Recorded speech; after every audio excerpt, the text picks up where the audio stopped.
ꯃꯌꯥꯝꯒꯤ ꯅꯨꯡꯉꯥꯏꯅꯕꯒꯤꯗꯃꯛ ꯂꯩꯖꯔꯤꯕ ꯃꯈꯜ ꯃꯊꯦꯜ ꯃꯅꯤꯄꯨꯔ ꯆꯦꯅꯦꯜꯅ ꯃꯌꯥꯝꯕꯨ ꯏꯀꯣꯛ ꯅꯣꯟꯅ ꯈꯨꯔꯨꯝꯖꯔꯤ.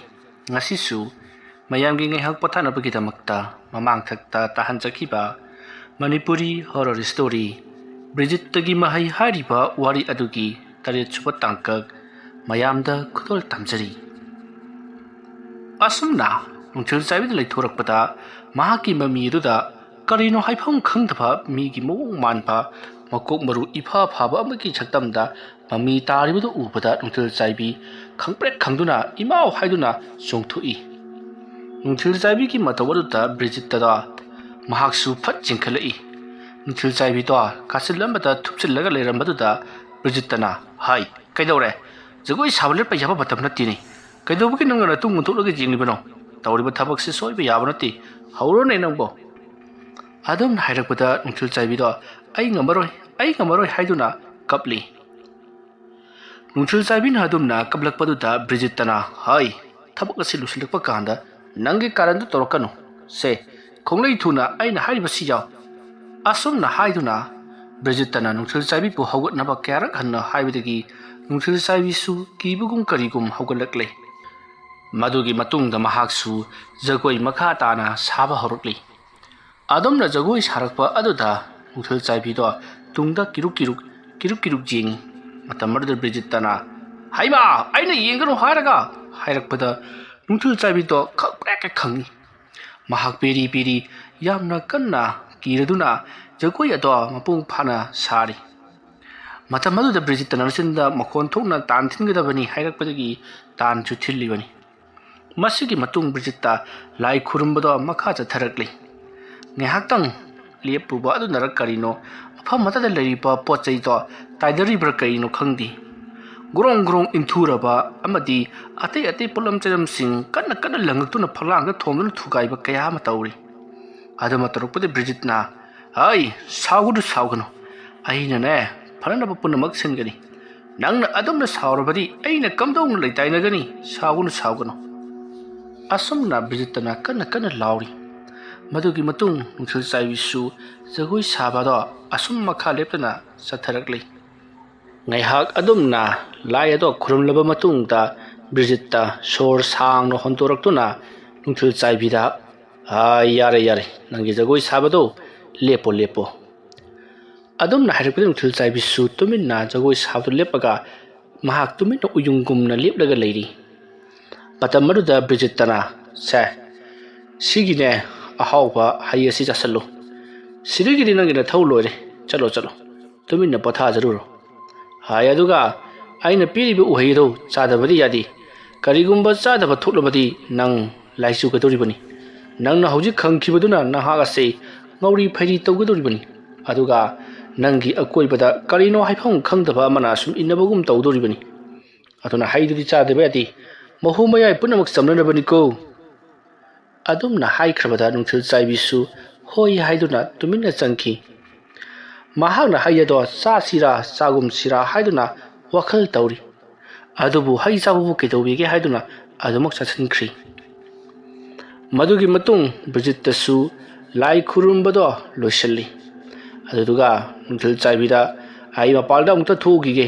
ꯑꯩꯅ ꯃꯄꯥꯟ ꯊꯣꯛꯇ꯭ꯔꯤꯉꯩꯗ ꯅꯪ ꯐꯅ ꯌꯥꯝꯅꯃꯄꯥꯟ ꯊꯣꯛꯅꯤꯡꯕ ꯑꯣꯏꯔꯕꯁꯨ ꯑꯩꯅ ꯆꯪꯉꯛꯇ꯭ꯔꯤꯕ ꯐꯥꯎꯕꯗꯤ ꯅꯍꯥꯛ ꯊꯣꯛꯂꯛꯄ ꯌꯥꯗꯦꯀꯣ" ꯍꯥꯏꯗꯨꯅ ꯁꯤꯟꯅꯔꯝꯂꯒ ꯕ꯭ꯔꯤꯖꯤꯠꯇ ꯃꯄꯥꯟꯗ ꯊꯣꯛꯈꯤ. ꯃꯄꯥꯟ ꯌꯧꯔꯛꯂꯕꯗ ꯕ꯭ꯔꯤꯖꯤꯠꯇꯅ "ꯉꯁꯤꯗꯤ ꯈꯪꯒꯅꯤ. ꯃꯥꯒꯤ ꯅꯤꯃꯥꯏ ꯍꯥꯏꯕꯗꯨ ꯃꯇꯤꯛ ꯊꯣꯛꯄ ꯂꯥꯛꯅꯒꯦ. ꯀꯩꯗꯧꯁꯤꯒꯦ ꯑꯗꯨꯗꯤ? ꯐꯩ, ꯑꯩꯅ ꯍꯧꯅꯕꯤꯗꯨ ꯇꯧꯔꯒꯦ." ꯑꯁꯨꯝꯅ ꯈꯜꯂꯒ ꯅꯤꯃꯥꯏ ꯂꯩꯋꯥ ꯈꯔ ꯃꯨꯔꯨꯝ ꯁꯣꯜꯂꯒ ꯃꯈꯣꯏꯒꯤ ꯍꯤꯡꯈꯣꯜꯗ ꯂꯥꯛꯂꯦ. ꯍꯤꯡꯈꯣꯜ ꯌꯧꯔꯕꯗ ꯍꯤꯡꯈꯣꯜꯗ ꯍꯧꯔꯤꯕ ꯁꯥꯡꯂꯕ ꯀꯝꯕꯣꯡ ꯅꯥꯄꯤꯁꯤꯡ ꯑꯗꯨꯗꯒꯤ ꯀꯝꯕꯣꯡ ꯅꯥꯄꯤ ꯑꯃ ꯁꯔꯠ ꯆꯤꯡꯗꯨꯅ ꯊꯗꯠꯂꯤ. ꯈꯨꯅꯤꯡꯃꯨꯛ ꯁꯥꯡꯅ ꯀꯝꯕꯣꯡ ꯅꯥꯄꯤꯗꯣ ꯊꯗꯠꯂꯕ ꯃꯇꯨꯡꯗ ꯃꯁꯥ ꯃꯅꯥ ꯂꯣꯏꯅꯃꯛ ꯍꯤꯗꯣꯛꯂꯤ. ꯑꯗꯨꯗꯨꯒ ꯀꯤꯁꯤ ꯑꯃꯨꯛꯇꯪ ꯀꯤꯁꯜꯂꯤ. ꯑꯁꯨꯝꯅ ꯀꯤꯁꯜꯂꯕ ꯃꯇꯨꯡꯗ ꯂꯩꯋꯥ ꯈꯔ ꯁꯣꯟꯗꯨꯅ ꯂꯩꯃꯥꯏꯗ ꯇꯞꯅ ꯊꯥꯗꯔꯤ. ꯑꯗꯨꯝꯅ ꯍꯦꯛ ꯂꯩꯃꯥꯏꯗ ꯌꯧꯈꯤꯕꯒꯗꯤ ꯁꯣꯝꯗ ꯅꯤꯃꯥꯏꯗꯣ ꯌꯥꯝꯅ ꯀꯟꯅ ꯇꯨꯝꯂꯤꯉꯩꯗ ꯃꯥꯒꯤ ꯃꯁꯥꯗ ꯍꯥꯏꯐꯝ ꯈꯪꯗꯕ ꯀꯔꯤꯅꯣꯝꯃ ꯇꯧꯕ ꯍꯧꯔꯛꯂꯤ. ꯃꯍꯥꯛꯀꯤ ꯃꯁꯥ ꯑꯁꯦ karak karak mathong marong khangdana sinthekpa amadi karigumba amada hanjan hanjan jaisanbugumna phaurakpadagi mahak mikap thorakli mahakna mikap tholakpa matamdadi mahaki masa ase masa matumta khuru khuduk kunsallaga leiramli asomna khuru khuduk kunsallaga matum tasallaga leiramba aduda mahak inga ngakchi kayo tawrisidi haiduna nanthoknaba lawthoknaba mahakna subchalliba do tingthoknaba yamna kana honai adubu masa do kari amata lengbo otpa ngamkhidri adumak phatra khojak takri makut aduna phajalliba thusu lawthoknaba mukchai adubu mana muibado samna maphai ama phawwa masi lengdi tawriba asida nimaidi pakhatpana loiri karino aina hojik tawgudoriba sibo haiduna mahaki mama mapa kauki haiduna mahakna mama mapa bu kan kauri adumna karuklabasu nimaina kauribadudi yamna sonkhri aduga mahana makhet ado sekaiba makhai lawthoktuna mapaga mamaga bu kauri adubu mahana kauribadudi khonjal ado yamna pikna thoroklami aduma torokpa asida nimaidi sauksu yamna sauningli aduga kibusu yamna kirabani masidagidi mahakto konglai thuna makhongi anaba singado khangjillaga mahak thongjinbana pa aduda upsit lakpa hauri tanja aduda ikhang khangautana magi makhong aduda kangkharongdagi karigumba manna tapna nalai adumna nalakpa aduda karinun he haiduna nimaina tunghanuna yengdubada kangkha aduda karigumba ma leiribado mamit ilang langna leiribado urbadagidi nimai sienkhina torokpada khanghaudi magi makhong adu paiduna suro laktuna kangkhada chingchingki aduma torokpada nimai do kanna laukhlakli mahana kangada hek yausinkibuga punamak karibte yantabagumna masado thadorakpadagi nimai do phrang kauduna amu kangkhadigi chenthoroklaga thong ado hangana ba jamna kanna honarakli thong ado hek paibaga makhong ado tunglomda anima khangching chingbuda thong ado marai baktuna yeisallaga khetharaknaga leimai damu mamaina phujilli aduma torokpada chaina kholna khangma ngamdaduna nimai kanna lauri nimaina thongruda yeisinkhibagi makhol ahobado imung aduda tumliba mahaki mama mapa su taraduna kaidore ibungo nangbu kaidorage haiduna hangakli adumna hangaklabasu nimaina karigumba amata khumdabaduda chingnaraduna makhoi hawgatnarakli aduga nimaigi kala sangsillaktuna nimaibu hawduklari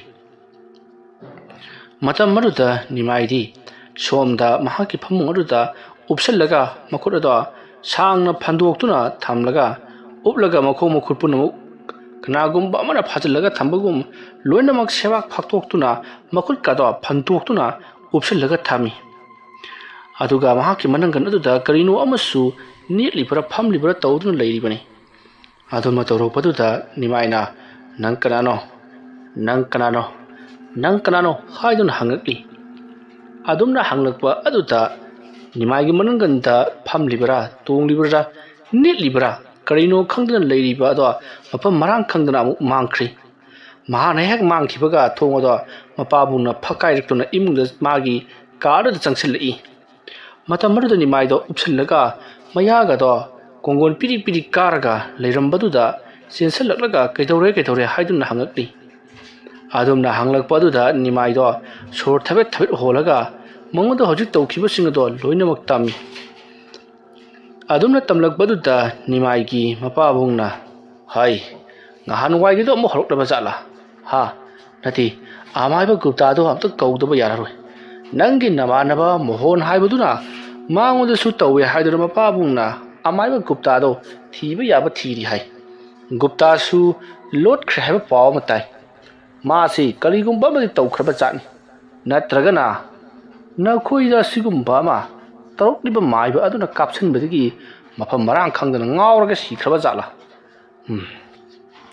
asigumba se tawduna haidana aina nangondadi phadakanadi warakhibadde koibungo pabo ai matumno sugumba se amora tawraro ai kaidogodabno khangdri kaidoruni nakhoibo ikoina maibi tandana yengbiba maruda phatragana phachajadana fare potharo aido nangi namanaba ꯃꯣꯍꯣꯟꯒꯤ ꯃꯅꯥꯛꯇ ꯆꯠꯇꯨꯅ ꯃꯄꯥꯕꯨꯡꯒ ꯋꯥꯔꯤ ꯈꯔ ꯁꯥꯟꯅꯔꯨꯗꯕ ꯌꯥꯗ꯭ꯔꯦ꯫ ꯉꯥꯏꯈꯣ, ꯕꯣꯕꯣꯏꯗꯗꯤ ꯅꯉꯣꯟꯗ ꯇꯧꯔꯤꯕ ꯁꯤꯒꯨꯝꯅ ꯇꯧꯗꯕ ꯖꯥꯠꯂꯣ?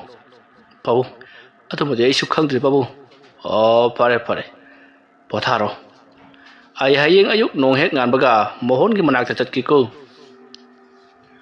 ꯑꯁꯨꯝꯅ ꯍꯥꯏꯔꯝꯂꯒ ꯃꯍꯩ ꯂꯣꯏꯅꯃꯛ ꯊꯣꯛꯅꯈ꯭ꯔꯤ꯫ ꯅꯤꯃꯥꯏꯗꯣ ꯐꯃꯨꯡ ꯑꯗꯨꯗ ꯇꯨꯃꯤꯟꯅ ꯐꯝꯂꯒ ꯂꯩꯍꯧꯔꯤ꯫ ꯃꯍꯥꯛꯅ ꯄꯨꯡ ꯌꯦꯡꯂꯨꯕꯗ ꯑꯍꯤꯡꯒꯤ ꯄꯨꯡ ꯑꯃ ꯈꯔ ꯍꯦꯜꯂꯒ ꯂꯩꯔꯝꯂꯦ꯫ 2 ꯇꯥꯁꯤꯜꯂꯛꯂꯝꯂꯦ꯫ ꯅꯤꯃꯥꯏ ꯇꯨꯞꯊꯗꯅ ꯃꯍꯥꯛ ꯐꯝꯂꯒ ꯀꯔꯤꯅꯣ ꯑꯩꯉꯣꯟꯗ ꯇꯧꯔꯛꯂꯤꯕꯁꯤꯕꯨ ꯍꯥꯏꯗꯨꯅ ꯃꯈꯨꯟ ꯃꯑꯣꯟ ꯈꯟꯗꯨꯅ ꯂꯩꯔꯤꯕꯅꯤ꯫ ꯉꯍꯥꯟꯋꯥꯏꯒꯤ ꯃꯇꯝꯗ ꯃꯍꯥꯛꯅ ꯒꯤꯇꯥꯔꯥꯅꯤ ꯍꯣꯏ ꯐꯥꯈꯤꯕꯒꯤ ꯍꯥꯠꯈꯤꯕꯒꯤ ꯁꯛꯇꯝꯁꯤꯡ ꯃꯊꯪ ꯅꯤꯡꯁꯤꯡꯂꯛꯂꯤꯕꯅꯤ꯫ ꯃꯁꯤꯒꯤ ꯃꯇꯨꯡ ꯅꯤꯃꯥꯏꯗꯣ ꯑꯗꯨꯃꯛ ꯍꯤꯞꯊꯔꯛꯂꯤ꯫ ꯃꯇꯧ ꯑꯁꯨꯝꯅ ꯇꯧꯗꯨꯅ ꯅꯨꯃꯤꯠ ꯑꯗꯨꯃ ꯍꯧꯈ꯭ꯔꯤ꯫ ꯃꯊꯪꯒꯤ ꯑꯌꯨꯛꯅꯤ꯫ ꯑꯌꯨꯛ ꯑꯉꯟꯕ ꯑꯗꯨꯗ ꯅꯤꯃꯥꯏꯒꯤ ꯃꯄꯥꯕꯨꯡ ꯑꯗꯣ ꯃꯣꯍꯣꯟꯒꯤ ꯃꯌꯨꯝꯗ ꯂꯥꯛꯂꯤ꯫ ꯃꯣꯍꯣꯟꯒꯤ ꯃꯌꯨꯝ ꯌꯧꯔꯕꯗ ꯃꯣꯍꯣꯟꯒ ꯎꯅꯗꯨꯅ ꯋꯥꯔꯤ ꯋꯥꯇꯥꯏ ꯈꯔ ꯁꯥꯔꯤ꯫ ꯑꯗꯨꯒ ꯃꯣꯍꯣꯟꯒꯤ ꯃꯄꯥꯕꯨꯡꯒꯁꯨ ꯎꯅꯔꯤ꯫ ꯃꯇꯝ ꯑꯗꯨꯗ ꯃꯣꯍꯣꯟꯒꯤ ꯃꯄꯥꯕꯨꯡꯅ, ꯈꯪꯗ꯭ꯔꯦ ꯇꯧꯔꯤꯁꯤ, ꯑꯩꯈꯣꯏꯁꯨꯅꯦ ꯑꯃꯥꯏꯕ ꯒꯨꯞꯇꯥꯗꯣ ꯌꯥꯝꯅ ꯀꯟꯅ ꯊꯤꯔꯤꯕꯅꯤ꯫ ꯑꯗꯨꯕꯨ ꯐꯪꯕ ꯀꯧꯕ ꯂꯩꯇ꯭ꯔꯦ꯫ ꯀꯗꯥꯏ ꯇꯥꯟꯅ ꯂꯨꯠꯈ꯭ꯔꯕꯖꯥꯠꯅꯣ ꯈꯪꯗꯦ ꯃꯗꯨꯒꯤ ꯃꯥꯏꯕ ꯃꯆꯥꯗꯨꯅ꯫ ꯑꯗꯨꯕꯨ ꯑꯩꯒꯤ ꯃꯤꯅ ꯄꯥꯎ ꯄꯤꯔꯛꯄꯗ ꯃꯍꯥꯛꯁꯤ ꯃꯐꯝ ꯑꯃꯗ ꯂꯩꯔꯦ ꯍꯥꯏꯕ ꯄꯥꯎ ꯑꯃ ꯇꯥꯏ꯫ ꯃꯐꯝ ꯑꯗꯨꯗ ꯑꯩꯁꯦ ꯍꯌꯦꯡ ꯑꯣꯏꯅ ꯆꯠꯂꯒꯦ ꯍꯥꯏꯗꯅ ꯈꯜꯂꯒ ꯂꯩꯔꯝꯂꯤꯕꯅꯤ꯫ ꯉꯁꯤꯗꯤ ꯑꯩ ꯑꯁꯤ ꯑꯣꯐꯤꯁꯀꯤ ꯑꯆꯧꯕ ꯃꯤꯇꯤꯡ ꯑꯃ ꯂꯩꯔꯦ꯫ ꯃꯔꯝ ꯑꯗꯨꯅ ꯉꯁꯤꯗꯤ ꯌꯥꯔꯔꯣꯏ꯫ ꯅꯠꯇ꯭ꯔꯒꯅ ꯃꯔꯨꯞ ꯑꯣꯏꯅ ꯍꯥꯏꯐꯦꯠ ꯆꯠꯄꯤꯔꯨꯒꯦ ꯍꯥꯏꯕ꯭ꯔꯥ? ꯑꯗꯨꯝꯅ ꯍꯥꯏꯔꯛꯄꯗꯨꯗ ꯅꯤꯃꯥꯏꯒꯤ ꯃꯄꯥꯕꯨꯡ ꯑꯗꯨꯅ, ꯍꯣꯏ ꯃꯔꯨꯞ, ꯑꯩ ꯑꯣꯏꯅ ꯆꯠꯂꯒ ꯍꯥꯏꯐꯦꯠ ꯊꯤꯖꯔꯨꯔꯒꯦ꯫ ꯃꯃꯤꯡ ꯃꯊꯥ ꯂꯩꯐꯝꯗꯨ ꯑꯃꯨꯛꯇ ꯍꯣꯏ, ꯑꯩ ꯍꯦꯛꯇ ꯄꯤꯖꯔꯒꯦ꯫ ꯑꯁꯨꯝꯅ ꯃꯣꯍꯣꯟꯒꯤ ꯃꯄꯥꯕꯨꯡ ꯑꯗꯨꯅ ꯆꯦꯖꯦꯠ ꯑꯃꯗ ꯒꯨꯞꯇꯥꯅ ꯍꯧꯖꯤꯛ ꯂꯩꯔꯤꯕ ꯖꯒꯥ ꯑꯗꯨꯒꯤ ꯂꯩꯐꯝ ꯆꯥꯐꯝꯅꯆꯤꯡꯕ ꯐꯖꯅ ꯏꯔꯒ ꯅꯤꯃꯥꯏꯒꯤ ꯃꯄꯥꯕꯨꯡꯗ ꯄꯤꯔꯛꯂꯤ꯫ ꯃꯁꯤꯗꯒꯤꯗꯤ ꯅꯤꯃꯥꯏꯒꯤ ꯃꯄꯥꯕꯨꯡꯁꯨ ꯆꯦꯖꯦꯠ ꯑꯗꯨ ꯄꯥꯏꯗꯨꯅ ꯑꯃꯥꯏꯕ ꯒꯨꯞꯇꯥꯅ ꯂꯩꯔꯤꯕ ꯃꯐꯝ ꯑꯗꯨꯗ ꯂꯥꯛꯈꯤ꯫ ꯑꯗꯨꯕꯨ ꯍꯪꯂꯗꯨꯅ ꯀꯣꯏꯊꯤ ꯊꯤꯔꯕꯁꯨ ꯐꯪꯕ ꯀꯧꯕꯗꯤ ꯂꯩꯈꯤꯗꯦ꯫ ꯒꯨꯞꯇꯥꯗꯣ ꯇꯁꯦꯡꯅ ꯂꯣꯠꯈ꯭ꯔꯕ ꯖꯥꯠꯅꯤ꯫ ꯐꯪꯃꯜꯂꯛꯇꯕꯗꯨꯗ ꯅꯤꯃꯥꯏꯒꯤ ꯃꯄꯥꯕꯨꯡ ꯑꯗꯨꯁꯨ ꯃꯌꯨꯝ ꯂꯣꯝꯗ ꯍꯜꯂꯛꯂꯤ꯫ ꯒꯨꯞꯇꯥꯗꯣ ꯑꯃꯥꯏꯕ ꯒꯨꯞꯇꯥ ꯐꯪꯗꯦ ꯍꯥꯏꯗꯨꯅ ꯅꯤꯃꯥꯏꯗ ꯍꯥꯏꯔꯤ꯫ ꯑꯁꯨꯝꯅ ꯇꯧꯗꯨꯅ ꯅꯨꯡꯊꯤꯜꯒꯤ ꯃꯇꯝ ꯑꯗꯨ ꯍꯧꯖꯤꯟꯈ꯭ꯔꯤ꯫ ꯁꯣꯝꯗꯅ ꯀꯝꯗꯧꯔꯤ? ꯕ꯭ꯔꯤꯖꯤꯠꯇꯒꯤ ꯏꯃꯨꯡꯗꯅ ꯅꯨꯡꯊꯤꯜ ꯆꯥꯏꯕꯤꯗꯣ ꯌꯥꯝꯅ ꯀꯤꯊꯤ ꯀꯤꯔꯨꯝ ꯇꯧꯅꯗꯃꯛ ꯂꯩꯔꯤ꯫ ꯃꯇꯧ ꯑꯗꯨꯗ ꯕ꯭ꯔꯤꯖꯤꯠꯇꯅ, ꯀꯩꯗꯧꯔꯒꯦꯅꯦ ꯅꯪꯕꯨ? ꯉꯁꯥꯏ ꯑꯌꯨꯛꯇꯒꯤ ꯅꯁꯥꯁꯨ ꯈꯪꯄ꯭ꯔꯦꯛ ꯈꯪꯗꯨꯅ ꯇꯨꯐꯛ ꯇꯨꯐꯥꯏ ꯆꯟꯕꯒꯨꯝꯅ ꯂꯩꯕꯒꯨꯝꯅ ꯇꯧꯔꯤ꯫ ꯍꯧꯖꯤꯛꯅ ꯑꯃꯨꯛ ꯅꯁꯥꯗꯨ ꯀꯩꯅꯣꯝꯃ ꯇꯧꯕꯔꯤ꯫ ꯀꯩꯗꯧꯔꯒꯦ ꯅꯪꯕꯨ? ꯍꯛꯆꯥꯡ ꯉꯝꯗꯕ꯭ꯔꯣ? ꯑꯗꯨꯝꯅ ꯍꯥꯏꯔꯛꯄꯗ ꯅꯨꯡꯊꯤꯜ ꯆꯥꯏꯕꯤꯅ, ꯈꯪꯗꯦ, ꯑꯩꯒꯤ ꯏꯁꯥꯁꯦ ꯇꯨꯡꯗ ꯃꯤ ꯑꯃ ꯂꯦꯞꯄꯕꯣꯏꯗ ꯅꯤꯡꯉꯤ꯫ ꯑꯣ, ꯐꯔꯦꯁꯦ, ꯑꯗꯨ ꯑꯣꯏꯔꯒꯅꯅꯦ ꯑꯩ ꯂꯥꯏ ꯈꯨꯔꯨꯝꯕꯤꯒꯦꯁꯦ꯫ ꯑꯁꯨꯝꯅ ꯍꯥꯏꯗꯨꯅ ꯕ꯭ꯔꯤꯖꯤꯠꯇꯅ ꯏꯁꯤꯡꯗ ꯂꯩꯋꯥ ꯃꯟꯇ꯭ꯔ ꯈꯔ ꯁꯣꯜꯂꯒ ꯈ꯭ꯔꯤꯛ ꯅꯨꯡꯊꯤꯜ ꯆꯥꯏꯕꯤꯗꯣ ꯈꯤꯛꯇꯣꯛꯄꯤꯔꯤ꯫ ꯑꯗꯨꯃ ꯇꯧꯕꯗꯒꯤ ꯅꯨꯡꯊꯤꯜ ꯆꯥꯏꯕꯤꯗꯣ ꯈꯔ ꯌꯥꯡꯊꯣꯛꯆꯕꯒꯨꯝ ꯋꯥꯈꯜꯅꯔ ꯀꯔꯤꯅꯣ ꯇꯧꯔꯤ꯫ ꯃꯁꯤꯒꯤ ꯃꯇꯨꯡ ꯅꯨꯡꯊꯤꯜ ꯆꯥꯏꯕꯤꯗꯣ ꯃꯍꯥꯛꯁꯨ ꯅꯨꯡꯗꯥꯡꯋꯥꯏꯔꯝꯒꯤ ꯊꯕꯛ ꯏꯪꯈꯥꯡ ꯇꯧꯈ꯭ꯔꯤ꯫ ꯃꯇꯝ ꯑꯗꯨꯗ ꯅꯨꯡꯊꯤꯜ ꯆꯥꯏꯕꯤꯅ ꯕ꯭ꯔꯤꯖꯤꯠꯇꯗ ꯑꯣꯟꯁꯤꯜꯂꯛꯇꯨꯅ ꯉꯔꯥꯡꯒꯤ ꯑꯗꯨꯒꯨꯝꯅ ꯂꯥꯏ ꯈꯨꯔꯨꯝꯒꯗꯕ꯭ꯔꯥ ꯍꯥꯏꯗꯨꯅ ꯍꯪꯉꯤ꯫ ꯑꯗꯨꯗ ꯕ꯭ꯔꯤꯖꯤꯠꯇꯅ, ꯈꯨꯔꯨꯝꯃꯔꯣꯏ, ꯄꯪꯈꯣꯏꯗ ꯈꯨꯔꯨꯝꯕ ꯌꯥꯕ ꯂꯥꯏ ꯅꯠꯇꯦ꯫ ꯑꯗꯨꯒꯤ ꯁꯔꯨꯛꯄꯨꯗꯤꯅꯦ ꯆꯥꯛ ꯉꯟꯇꯥ ꯆꯥꯔꯒꯅꯦ ꯅꯨꯡꯉꯥꯏꯅ ꯑꯗꯨꯝ ꯇꯨꯝꯊꯣꯛꯎ, ꯅꯣꯡ ꯇꯥꯒꯗꯕ ꯃꯥꯜꯂꯤ꯫ ꯑꯗꯨꯝꯅ ꯍꯥꯏꯔꯛꯄꯗ ꯅꯨꯡꯊꯤꯜ ꯆꯥꯏꯕꯤꯅ ꯍꯣꯏ ꯍꯥꯏꯗꯨꯅ ꯃꯍꯥꯛ ꯏꯃꯨꯡꯗ ꯆꯪꯈꯤ꯫ ꯅꯨꯃꯤꯗꯥꯡ ꯋꯥꯏꯔꯝ ꯑꯗꯨꯗ ꯕ꯭ꯔꯤꯖꯤꯠꯇ ꯌꯨꯝ ꯑꯗꯨꯗꯒꯤ ꯃꯄꯥꯟ ꯊꯣꯛꯂꯛꯇꯨꯅ ꯊꯣꯡꯒꯥꯜꯗ ꯑꯁꯨꯝ ꯂꯥꯛꯂꯤ꯫ ꯃꯇꯝ ꯑꯗꯨꯗ ꯂꯩꯀꯥꯏꯒꯤ ꯑꯍꯜ ꯂꯃꯟ ꯈꯔ ꯊꯦꯡꯅꯔꯕꯗ ꯕ꯭ꯔꯤꯖꯤꯠꯇꯗ, ꯀꯃꯥꯏ ꯇꯧꯔꯤꯒꯦꯅꯦ ꯕ꯭ꯔꯤꯖꯤꯠꯇ ꯅꯪꯕꯣ? ꯅꯨꯡꯊꯤꯜ ꯆꯥꯏꯕꯤꯗꯨꯕꯨ ꯀꯃꯥꯏꯅ ꯇꯧꯒꯦ? ꯂꯣꯏꯅꯕ ꯈꯔ ꯋꯥꯕ꯭ꯔꯣ? ꯑꯉꯥꯡꯒ ꯑꯣꯏꯔꯦ꯫ ꯑꯗꯨꯝꯅ ꯍꯥꯏꯔꯛꯄꯗ ꯕ꯭ꯔꯤꯖꯤꯠꯇꯅ, ꯍꯣꯏ, ꯂꯣꯏꯅꯕꯒꯤꯗꯤꯈꯔ ꯋꯥꯏ ꯑꯉꯥꯡꯅꯤꯅ, ꯑꯗꯣ ꯃꯥꯁꯨ ꯂꯝ ꯍꯦꯟꯗꯦ, ꯈꯪꯗꯕꯁꯤꯡ ꯇꯥꯛꯄꯗ ꯑꯗꯨꯃꯛ ꯏꯜꯂꯤ꯫ ꯌꯥꯝꯅ ꯐꯩꯗ꯫ ꯄꯥꯎꯈꯨꯝ ꯑꯗꯨꯗ ꯃꯌꯥꯝꯅ ꯄꯦꯜꯂꯗꯨꯅ, ꯍꯣꯏ, ꯅꯨꯡꯁꯤ ꯆꯥꯟꯅꯅ ꯂꯩꯃꯤꯟꯅꯧꯀꯣ꯫ ꯐꯔꯦ, ꯅꯈꯣꯏꯅ ꯑꯗꯨꯝꯅ ꯅꯨꯡꯉꯥꯏ ꯌꯥꯏꯐꯅ ꯅꯨꯡꯁꯤ ꯆꯥꯟꯅꯅ ꯄꯥꯜꯂꯦ ꯍꯥꯏꯕ ꯇꯥꯕꯗ꯫ ꯑꯗꯣ ꯉꯥꯏꯈꯣꯅꯦ, ngarang ahingsi nakhoi gi imungda burung burung tawba makhol ama tayana hai nungthil chaibi ga nakhoi ani bu khana jaina bu yawbro adum na hanglakpada Bridgetana kaisu thidokpadi tawdida kanana kari haijilibano ne kaisu haijindeda nakhoi gi imungda ngarang se gurung gurung khara tawena haiba aruda nungthil chaibi ga nabani sikhara marai tuka khara yena bra adna mayamna hainabani miwa haiduni nakhoi ani da ne nungaina ingna singna palu mada loire kasiu haningai leiti pare pare nakhoi su chalage ko asumna lambi da thinari ba hal sing mathang mathang loina makchat nakhi Brigitte do asum lakona khulgi kaithel macha yausalakli mata maruda kaithel yausalaklamani na nungthil chaibi na sana na ba haiduna kari karino pora kangau singju khara leiri adumna mahana put leini matamda boboy do makhoi mamanaba nimai ga loina na chatkhriba do Brigitte na uri madu ubada Brigitte masa do ping launa hek saugatli masidagi di khangani haiduna nunga mata paikhali adubu miyam tinbanina magna tawuru thabuga do yararoi khanbadagi nung aduna karimta tawdabidan matai amada thok langthoi aduga khudi ga thijindana sibu asomna murum solaga satki mayamsa thoina jingna hodi adumak magi thabak tawna hori lambi mayaga taribu nungdo matai langthokpaduta adumak ichamchamna khanaki tawgiri Brigitte nung udu solaga nung ado lema ge thek thada bada somda boboy do tharo ondu khang ga dori bani masumna tawduna boboy hoina chakkhriba do Brigitte mamit khana yengduna adumak mayum lomda halakli masigi matung numisu pungta tasalaklabada nungthil chaibina chaksangda chak thongomli badu ta changsinduna se chana thanaba khar lerakpani nangbu ngarang gi thodok adagi pangki da kirabra na sadubo nungthil chaibina hoi kire haiduna khomi aruda Brigitte na kastor sengna he hairabada ne ngarang se aina ne layama du khurumbagi wani nangodi karimda tarok loiko aduna nangi thabok haibabu chak nganta thongdokpa aduga ne nganta na chathoklaga ngana tumma leithokpa simangai wafam maruda nungthil chaibina atho sumana sum leibadi yaroi aisu phi saba hai phi khar sanana bataugi Brigitte ngaktang wakhal khallaga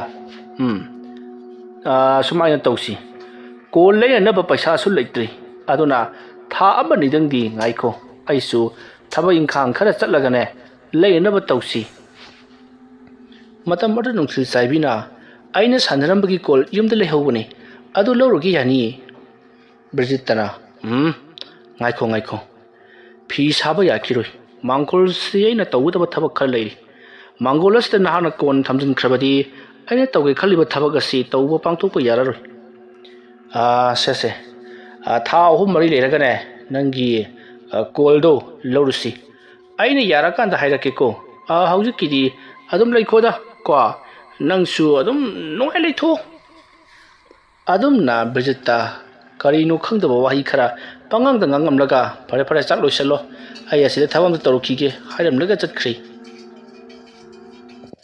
matam aduta nungthil chaibina karino ne phi sage paisa tange haibasu yati khara thak khara cha panglei leyo hari basibu kamai tawdino sibo wakhal da khanjabagi wani machil thoponati Brigitte para magi kada lakle atuka nimai da mulakna basi toklage ngasai sakkiba boboy da mu lakna ki khangani da ma gumana ai cha da sok sa da fai khwai ki phatta basi matu gi angang duni matu gi angang do ai ni he ubadar khoido pangchau da chawali khangani ngasi di ma mohon ge nimai ga da tawkibu du ki khara thoido khendu ga tawge khangani da ma ngasi di matik thupol lakna ge asumna matinda murum sona mahana Jackson na thamliba upu adudagi amuba phijet ama lokthorei hariba phijet adudagi machet ama segai don lowre aduga